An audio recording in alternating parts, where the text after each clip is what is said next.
So I have 23 out of the 30 minutes that were allocated to an hour and a half long presentation. So I'm going to fly through it pretty quickly. I'm going to stand away from that. I'm going to fly through it pretty quickly, but if you need me to restate something, please just say so.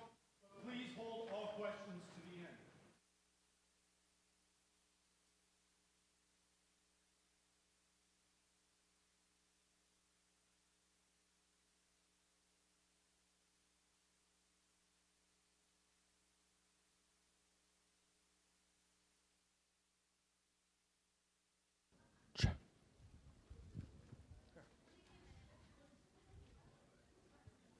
One.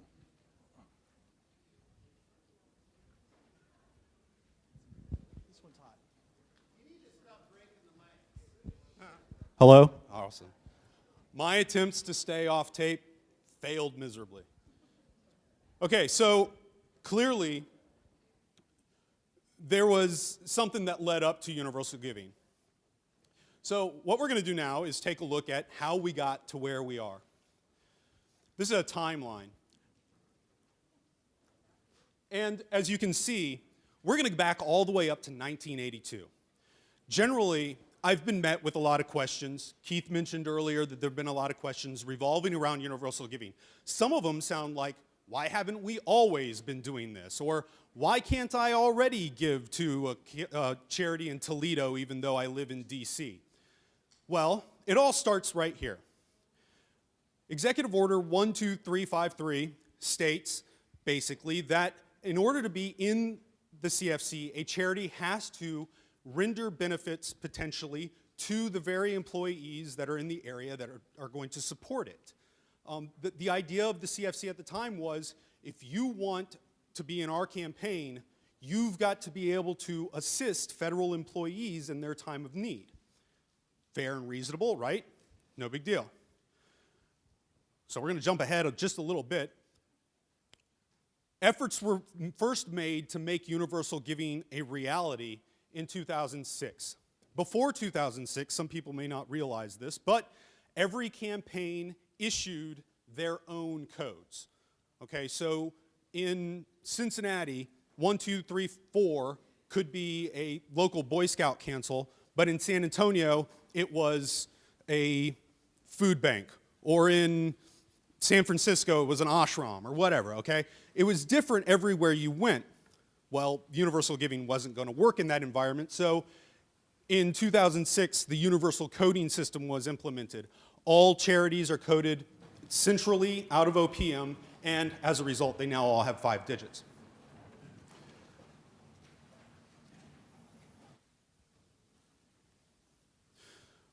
So in 2012, there was a pilot that was proposed, and that was a 2-year pilot, and we got the report from that pilot. There were 3 campaigns that participated: the Greater Olympic Peninsula campaign, the then Chicago campaign, now the Midland campaign, and the Heart of Alabama campaign. Very, very bravely and with much accolades, undertook the process of implementing universal giving in those 3 campaigns for 2 years. And they came back with favorable results at the end of that period, such that in July of this past year, universal giving was implemented via CFC Memorandum 2014-03. If you need to read more, that's where you need to go to find it. So, certain highlights. It says highlights, but this could just as easily be lessons learned or issues or things to correct in the future.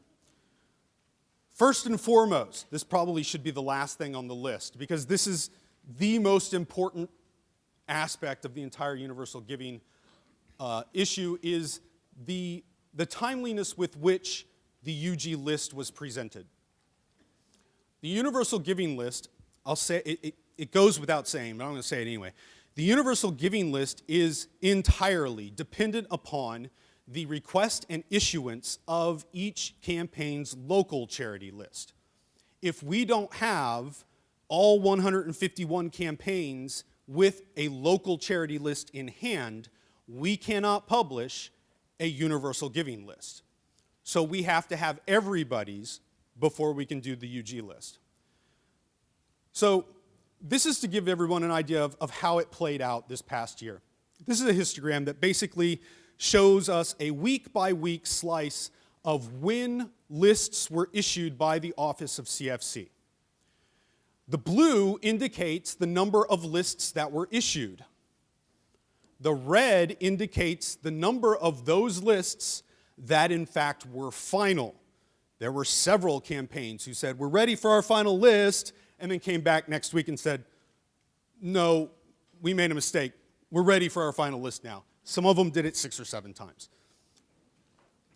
What's very interesting about this list is, here are some time points. On the 2nd of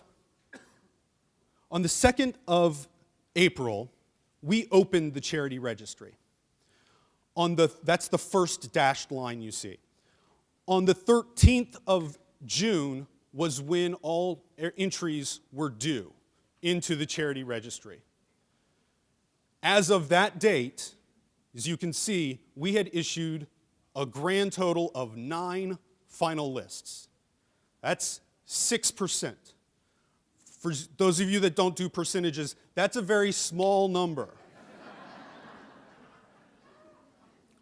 There were still 94% of the campaigns needed their final list after that date.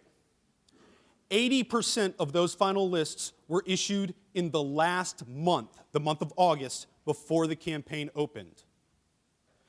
And the one that I find to be the most interesting is, from the time that that last campaign was issued its final charity list, it took 2 hours to generate the universal giving list. The timeliness falls on the campaigns. I can push out a universal giving list like that, no problem. But back to my point, every campaign must have in their hands an approved charity list before we can issue that list or even begin to piece it together. Another point is that comes up quite frequently, and this is a very, very good question. It come in the form of, the UG list has a different address than my local list. Where am I supposed to send the designations? I'll admit, this is a great question. It is entirely possible that you have a charity on your local list with contact information and disbursement information and the like that is different from what we provide on the universal giving list. Always go with your local list. That is the way you got an actual application. That is how that charity requested that they receive their funds. That is the point of contact that they gave you. So that's what you should go with. If it also happens to be on the universal giving list, don't even bother to look. If it's on your local list, distribute accordingly. If it's a charity that's not on your local list, that's when you go to the universal giving list to determine how to treat it. Where do you send funds? How do you send questions? How do you offer for them to participate in events in your campaign? That's where you would go to find that information. The reason for this is every charity, in the cases where there's duplications of the code, of that 5-digit code, we will default to the local listing. That is the listing of the campaign to which that charity is physically local. So there will be differences between the two. Okay, another issue that came up quite frequently was the policy that came out in CFC Memorandum 2014-03. It basically says, I'll summarize, if a charity puts forth a local application and is denied anywhere, even only once, that charity will not be listed on the universal giving list. Why did OPM go that way? It's actually quite simple. Let's say you have 2 neighboring campaigns. A local charity applies to both campaigns. In one campaign, maybe they didn't sample that application. Maybe someone was asleep at the wheel when they looked at that application, but for some reason it was approved in one campaign. Right next door, the LFCC looked at the application and decided to deny it. So what do? Well, if we had gone ahead and put it in the universal giving list, we would essentially be overriding the decision that was made by the LFCC that denied the application. On the other hand, this denial policy, while some think it's somewhat draconian, it actually splits the difference because it's still on your local list. If you approve the charity, it's on your local list. But if it was denied, it's not on the universal giving list. Is there anyone for whom that distinction is not clear? Okay, so some other examples that are meant to prove our point. In one case, there was a local charity that applied to 40 campaigns throughout the country.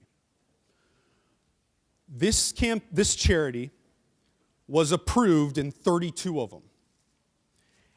8 different campaigns, 8 LFCCs noticed that this particular charity had revenue in that sweet spot, right, between $100,000 and $250,000. So they said, all right, we'd like to see your audited financial statements, to which the charity said, well, we lied, we don't have any. So, are the campaigns that approved the charity to blame? No, absolutely not. They did exactly what they have the right to do. They looked at the information that was given, and they made a call to approve the campaign. Were the others somewhat more diligent? Perhaps, but they were ultimately the ones that came to the right decision. I guarantee, had it been made known to the other 32 campaigns that those audited financial statements hadn't actually been created, they probably would have denied that charity too. Another example, a rather large, very popular charity applied to 3 campaigns. It was denied in 1. As it turns out, in further looking at this particular organization, it was found that the LFCC had made arrangements or somehow waived a requirement for this campaign or for this charity, which it did not have the right to do. So, in this case, again, the denial was the correct decision. Why do I throw out these examples? If for no other reason than to deny the policy, the point has been that in every example that was brought to OPM as to why a charity should have been allowed to be on the universal giving list, save for the fact that they were denied in 1 campaign or more, in every one of those cases, OPM found extenuating circumstances that actually supported the fact that the charity should not have been approved anywhere. So if nothing else, take from this that OPM stands very, very firmly behind this aspect of the policy. This isn't the thing.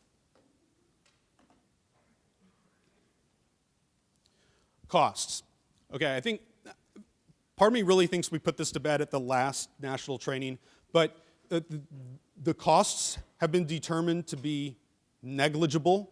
It's essentially the cost of mailing a check, maybe 4 times, but if you got a pledge, a single pledge to universal giving, to a charity through universal giving, chances are, unless it was like for 27 cents, that particular pledge is going to cover just the costs of the check. Chances are that the pledge itself wasn't even that low, but we're illustrating the point here that the first pledge will likely cover all costs incurred by having a pledge made to that particular universal giving charity. Initial reaction. So this was probably the most exciting part for me was being able to see some focus groups and bouncing the idea of universal giving off of employees. There were essentially 2 groups of employees' reactions. One was, oh yeah, we knew about universal giving and we think it's great. And the other one was, I didn't know anything about universal giving, but I think it's great. There was even one case that I recall where a donor said, I'm a non-donor. I I don't wish to participate in the combined federal campaign. And then we got to the question about universal giving, and he said, I think I might participate in the combined federal campaign now. So, if anything, this has turned out amongst federal employees to be a plus for the campaign. And our, at least initial assessments indicate that it is meeting much favorable reaction. Okay, so here is a recap of the pilot results. The three the three campaigns that I mentioned earlier, they represented nearly 3% of all federal population, and these are their combined results. I did not wrap up the 2 years together because we all know that if you donated in one campaign, chances are likely that you donated in the following campaign, and we'd be double dipping and it'd be a mess. But as you can see, if we go just with pledges, for some reason the data weren't available for the most recent campaign, but if we look at the percentage of pledges that were received, this is essentially saying there was a 3.7% utility of universal giving. Of all pledges received, all pledge forms received, 3.7% of them made at least one designation to a universal giving charity. And this was essentially shown earlier, but this is, by comparison, the preliminary, I should say, very preliminary results from universal giving this past year. This is 63 campaigns with roughly 70% of the federal population.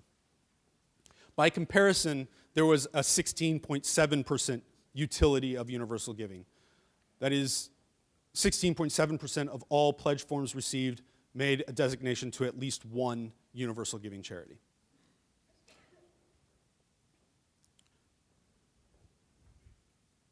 I left my phone down there. But I think I may have a little bit of time. Thank you, Curtis. That's pretty much it. So I wanted to make sure that we had enough time for questions. Oh, thank you. Does anyone have any questions, comments, concerns? We have about 5.5 minutes, so.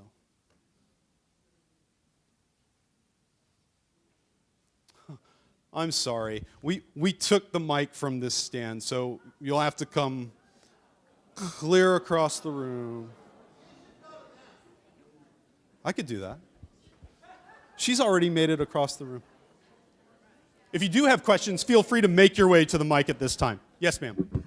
I'm from Customs and Border Protection in San Diego and a representative of our LFCC. My question is, when you mentioned that some of the local LFCCs are approving charities that you know should not have been approved or were misrepresenting information, why are you even letting it be on the local charity list? And why aren't you at least, even if you don't want to take them off the list automatically, why aren't you letting the local LFCCs know that other CFC campaigns have denied them because of misrepresentation or some other information? Understood, and an excellent question.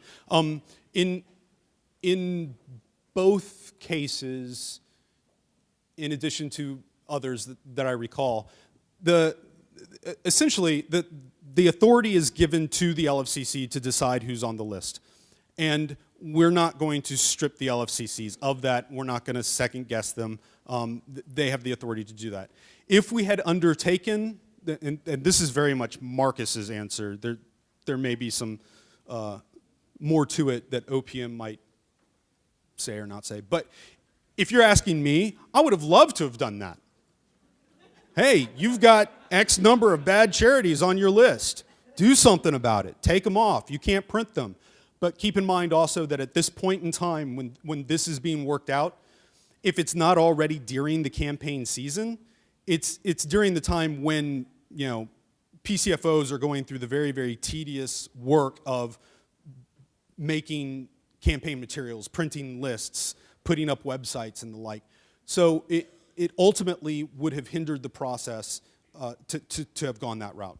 I'm with you. I'll call somebody out any day of the week. Yes, Keith.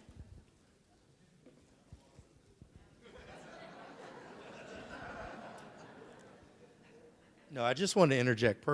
Marcus's answer was exactly correct. But according to his histogram,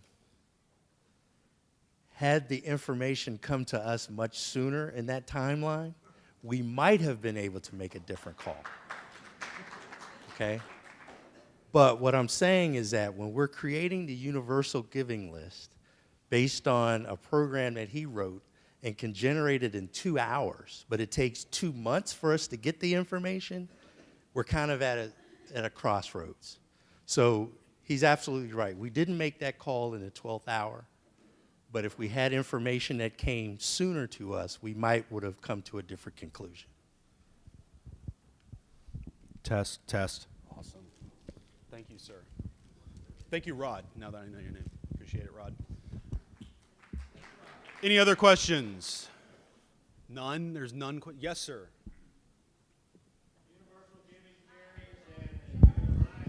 I'm sorry, I've been asked to say that you please go to the mic so that they can capture what it is that you're saying for posterity. Okay. Tilt it down. How's it doing? You're good. I'm short. Universal Giving and the 1417. If they are a charity that's under a federation, do we just mark them as local independent? Yes, thank you. And to reiterate your question, I appreciate your reminding me about this. John's question is so fresh that it didn't make it into the PowerPoint presentation, but he raises a good point. The 1417s have all come out, and your options are for local, reporting on local charities, your options are local independent organizations and all of your local federations. Well, what do I do with universal giving pledges? It's a good point. Everyone who does not fall within your federations, you should report as local independent. Even if they're federated, okay? Even if they're federated on the universal giving list, mark them as universal giving. And we'll look at it tomorrow. I'll actually show you what the 1417 looks like. When your list of federations, local federations, is given, we only want numbers that were actually pledged to those federations. Everybody else can be counted as local independent. And the reason for this is we'll be able to tease out, later after the fact with other information that you'll be supplying, but just in an effort to get you through the 1417, I think that's the easiest way to do it. Good. Thank you for reminding me about that. That's a good point. Any other questions? Okay, who's going to make it to the mic first? Do we have any data on, did we get any new donors because of universal giving, or did we just spread out where the money's going now? Right, we do not have, my time's up. We do not have any data that would allow us to, OPM doesn't know because nothing's been sent to us yet. There is a possibility that we could tease that information out of data that exists. So I'm just curious, and I'm going to play devil's advocate here because I know we all want to think outside the box. So we're all excited about universal giving because it is customer friendly, and I think it's fantastic. I'm not saying I'm opposed to it, but it's about 10% or 16%, and really all that money is just going elsewhere, actually out of my community. And then we want to get rid of cash, which is at least 10% in most of our campaigns. So it's really interesting to me that that's how we want to look at the campaign, because I just think it's interesting. Sure, yeah, good point. So whether or not it attracts any new donors, so far we only have the anecdotal data, and I would actually, when the information becomes available, I'd love to be able to delve into that and see if it's possible. I think the information exists. It's just finding the time and finding that information to tease that out. The other side to that is, I'm not sure that it's perfectly germane, but cash on average is 7% of the campaign is received through cash and one-time gifts. And of that, half of it is fundraising events. So like 3.5% is fundraising and the like. And then the other 3.5 is actual cash and checks that are attached to a pledge card from a donor.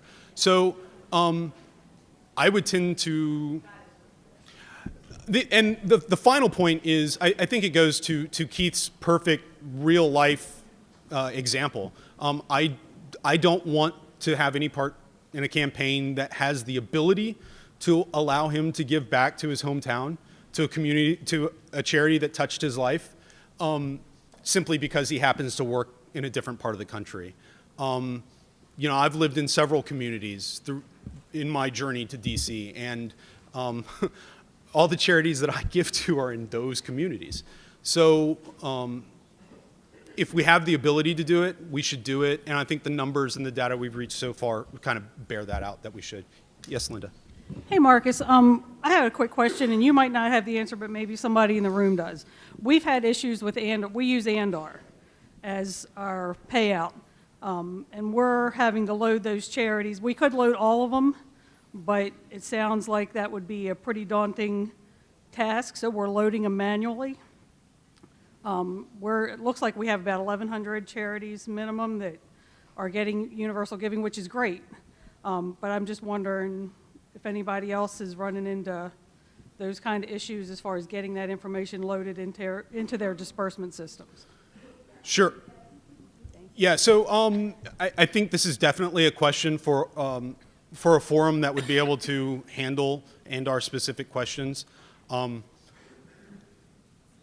mean, aside from being flabbergasted that there's systems that don't allow bulk uploads of information, it's just kind of 1980s to me. But yeah, beyond that, I don't have anything to say. I don't know. Sorry. Anyone else? Okay, well, I thank everyone for their attention, and I'll hand it over to whomever I need to hand it over to.